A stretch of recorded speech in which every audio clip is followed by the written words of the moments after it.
But I want to caution you guys on that. With that price target, if we breach above 5150, that target would no longer be in play to the downside. We'd have to adjust that Fibonacci retracement on the way up, but we're not there just yet. However, if we come over and look at the gamma exposure levels real quick for gold, notice as I look at this, do I see more green or do I see more red? For me, it's very obvious. I see a mountain of green right up here, right around that 5,200 strike price. If we look at where that would put gold, I'd put it just above the swing high over here.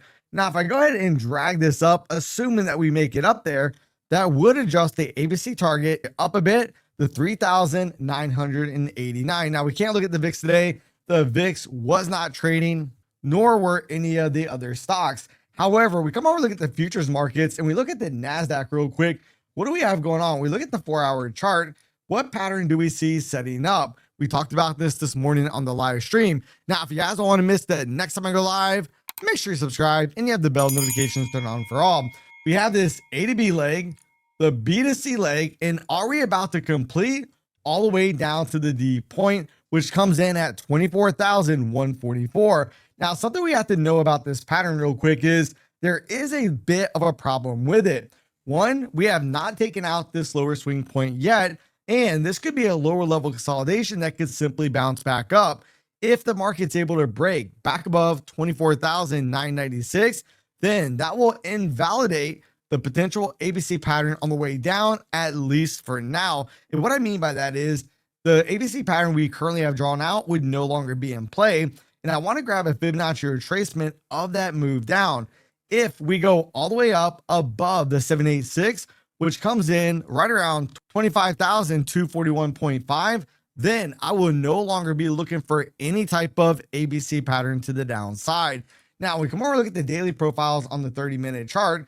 Notice today, one of the areas we were talking about when the market came crashing down earlier this morning was the fact that we're probably going to come back towards this structure breakdown point, and that's exactly where the market came to, and then we flushed down one more time. Well, if we remove all the drawing objects on the chart, notice today we had a relatively tight range, only 251 points.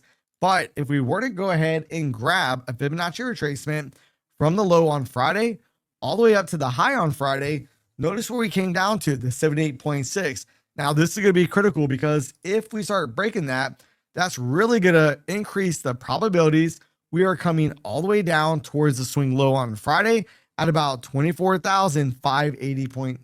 Now, notice today we're actually closing within value, actually kind of close towards the point of control. So if we start breaching below value low, I want to be on the lookout for potentially lower prices on the NASDAQ, and then potentially that ABC pattern working its way out all the way down here at 24,144 off the weekly volume profile. Now, something I failed to mention in Sunday's video, last week, if we look at the range, I'm going to remove the drawing objects real quick, but look at the range last week.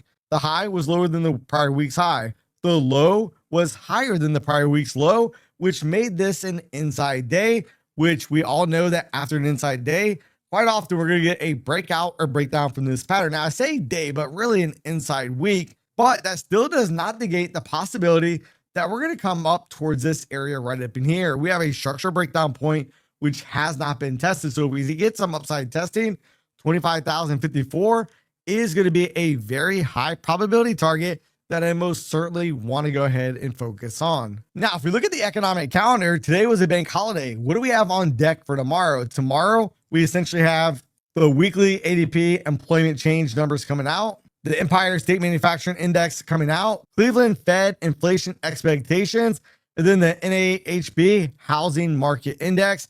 Other than that, we're all clear. Let's not forget on Wednesday, we'll be getting the FOMC meeting minutes. We had that push down. Now we have that lower level consolidation. Now, when we come over and look at the S&P futures markets on the 4-hour chart with the weekly volume profiles, one of the key levels, if we're going to actually be able to get out of this consolidation and actually work our way up, let's go ahead and also remember we have this weekly minus development area. It starts at about 69.28 and goes all the way down to about 68.97. Now, once we get into that level, the market will do one of two things, either consolidate or reject out. That is the more high probability two scenarios. Now, sometimes we will flush right down through it. One of the other things I want to pay attention to is if we pull a Fibonacci retracement, swing high down to the swing low, notice we almost came up towards the 50% Fibonacci retracement level. So if this low right down here ends up getting busted at around 68.10, then I want to be on the lookout for a potential A to B equals C to D pattern on the way down. Now, the target to the downside would be all the way down here, 67.13. Now, we come over and look at the daily profiles on the 30-minute chart. What do we have going on? We can basically see that today was an inside day, but I do want to caution you, today was a half a day trading session out there, but the low was higher than the prior day's low. The high was lower than the prior day's high. So all we did is kind of range bound. Overnight, we ran up. New York session, they smacked it back down. And I still think that we're going to try to come back down towards the lows on Friday. And if we start breaching that, that's what's going to really open the door for that potential ABC pattern all the way down at about 67.13. However, I do want to play devil's advocate because if we can start getting above value area high today, 68.64.75, I want to look for the market to come back towards the highs of today, looking for a retest really right here, this high volume node at about 68.78 or so. Then if we breach above that, I would then want to turn my attentions slightly higher all the way up towards this resistance level that we saw on Friday. Now, if we can break above that resistance level, that's what's going to really open the doors up to seeing the market come all the way back in and really trying to trade back within that weekly minus development area that we talked about off the weekly volume profile. With Google, right? We're still seeing it happen with Google. And we'll talk about them a little bit later, but like these are the things. And that's why when we say like, hey, catalyst events are important, they're good to have as information. They always aren't created the same. And momentum might not move in your favor just because something was great. Because there's information that we don't know. But shout out to Brian Armstrong and the whole family. Yeah, and the same thing can happen in futures. Like the futures market may drop and then you'll see a dead cat bounce and it hit your stop and then go back to that direction. That's why you have to go back and test. It's a great thing to do in Claude to find out what the average true range is to see where to put your stops so they won't get whipped out. So yeah, but be mindful, especially in this market, regardless of direction that you're going, that you have enough time in your favor and your stop loss is not too tight for the asset that you're trading. Yeah, and it got double downgraded. Think about that, right? So when we talk about grading, and that's based on how like analysts from large institutional firms feel about a company, there's usually like outperform, perform, hold, sell, strong sell. It got double downgraded to sell, like on the day of its earnings. So I mean, if you look at the report, I mean, everything pretty much was negative, and we saw it bounce. Go figure. Yeah, go figure. Okay, let's get into the when should someone sell a long-term position? I think this is a great question, and you have two types of investors: the investor you're trying to get the capital together to get to your first goal, and then you may have the second investor that's hit a couple of different targets. But my thing is, if you have not hit whatever your freedom number is, and shout out to the brother for this question, there's no reason to sell. The way that the market is going with in terms of inflation, just over the weekend, like I was on a plane coming back, right? U.S. debt will reach 64 trillion by 2036, doubling from 2023. I know that we'll talk about the Dow peaked at 50,000, even though there's all kind of unrest in the world. Debt to GDP, some are saying may hit 200 or 300, and that may be the baseline or median number for most countries going forward. So my thought is, if you sell off your assets too early, unless you've hit your end goal number where you like your FU number, you're going to need more capital in the future. And I don't see on either side, Republican or Democrat, a great potential leader in sight. So I wouldn't hold off and think, well, I have more than enough money right now. It would be a mistake. So if the debt is supposed to increase by that much by 2036, the value of the dollar is going to drop even more. Ray Dalio just put out this past weekend, we're in phase 6 of the New World Order. So now is not the time unless you've gotten to that mark of 20 million, 30 million, 50, or that other number that we talk about behind the scenes. Now is not the time to sell or liquidate.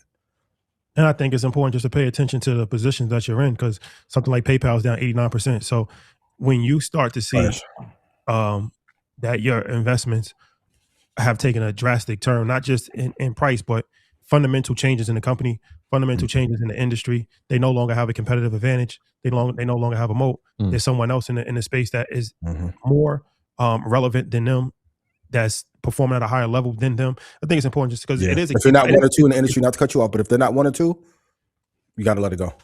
Yeah. Yeah. Sorry. And you can't, like, you got to have a stop loss there too. Like I said, you 25% can't max. 25% stop loss. Yeah, because like I said, PayPal's down 89%. So you can't just say, okay, I'm just going to hold it and hope for a miraculous comeback. Yeah. You had $100,000 in PayPal, 10 years ago. Now you got $8,000. Like that's not a recipe to build wealth. I mean, real quick, job creation is the weakest since 2003.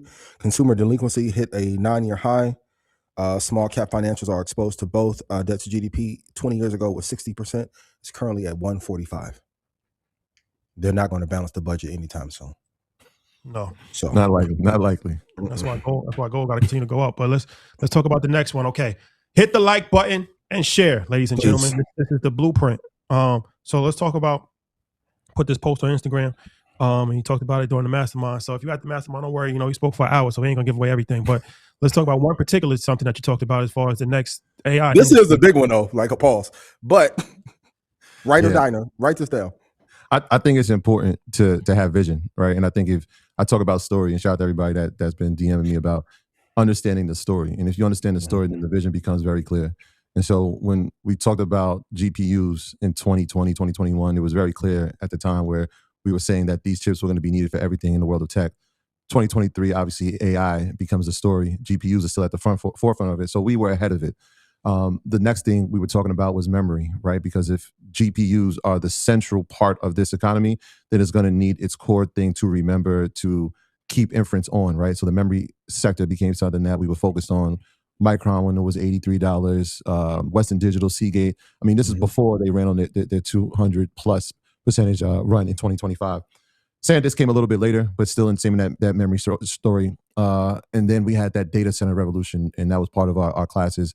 And you thought to yourself, well, none of this works without power, right? And sometimes if we look at the story, it makes a lot of sense, right? The GPU has to go inside of a rack has to go inside of infrastructure is going to need power. And so this is when GEV comes about, and we start talking about that. And then we talked about how long it's going to take for them to get nuclear power up and running. We need power now. Then Caterpillar comes out. Again, the story becomes very consistent, right? This is the AI economy. And so the next thing is like, where do we look to next? Well, what is the picture that's being painted? And so everybody's talked about software over the past 3 weeks. If you turn on CNBC, if you turn on Bloomberg, you hear about software getting destroyed. And yes, there are software companies that are being destroyed, but what type of software? Is it consumer-facing software? Is it CRM software? Like, are there softwares that are going to be disrupted by AI? 100%. But there are pieces of the software story that are going to be mandatory and necessary. And that's where EDA comes into it, right? Write this down, EDA, Electric Design Automation Software. EDA, right? Electric Design Automation Software. That software is what provides a GPU to actually be able to be trained, right? And so if these models are being built, inferences happening, large language model, robot, all of it has to be trained, right?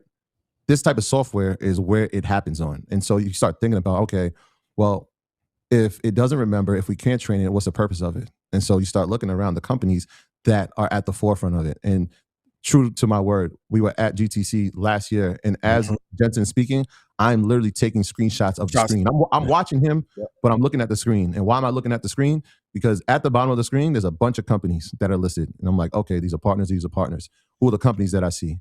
Cadence, Synopsys. I said, oh, okay. I'll put that in the tuck. One day I'll come back to that, but I'm just going to keep the screenshot. And so I start hearing about software getting destroyed. I see pullbacks. Great. The whole software sector is pulled back. I looked at these two and I said, wait. These are actually going to be needed. Yes, Oracle can pull back because software is going to look different. IBM has done pretty well, right? They're in software. They were ahead of the game when it came to AI. I start looking at the semiconductor, specifically for GPU, specifically for agentic AI and automation. And there's two companies that are at the forefront of that and are pivotal in that space. And those two, Synopsys and Cadence. I said, okay, this is interesting. Now I'm digging back, pulling back the layers. I looked 2 weeks ago. There's a big deal that goes across my timeline. Synopsys does a deal with NVIDIA for $2 billion, which means that they are now looking to have them as the number one software or EDA inside their economy, which is interesting because Cadence used to hold that spot. And so I thought to myself, well, this is interesting. How many companies can perform at this level? Well, it's just these two. And so I started thinking about how we used to talk about AMD and we talked about NVIDIA. And I was like, let's just own them both. Yeah. Right? Like if they're 85%, they're 15%, that makes up 100. Let's own them both. Hedge. Absolutely. So let's own them both. And so I said to myself, all right, well, if it's Synopsys and it's Cadence and 3 is like way down the line. Let's own them both. Why? Because this software is going to be in every GPU, right? It's needed for every GPU. It's needed for every TPU. It's needed for every XPU, CPU. Any processing unit that you have and you want to train models on, you're going to need their software. And so if that is their moat, and we know that training is only at the very, very infantile stages, if we're talking about any type of AI, we know how important these companies are going to be. When software pulls back like it has, this leaves an opportunity. Every time we see a pullback, you got to think opportunity. And when you understand the story, you can see how this is going to make a lot of sense. And so that's the area I'm looking at. On Thursday, I'll pull back the layers even further to see how we broke down and got to a point where like, hey, it met some of our metrics. Let's make a move on it. But EDA, electronic design automation software, put that in your notes, circle that, highlight that, come back to that.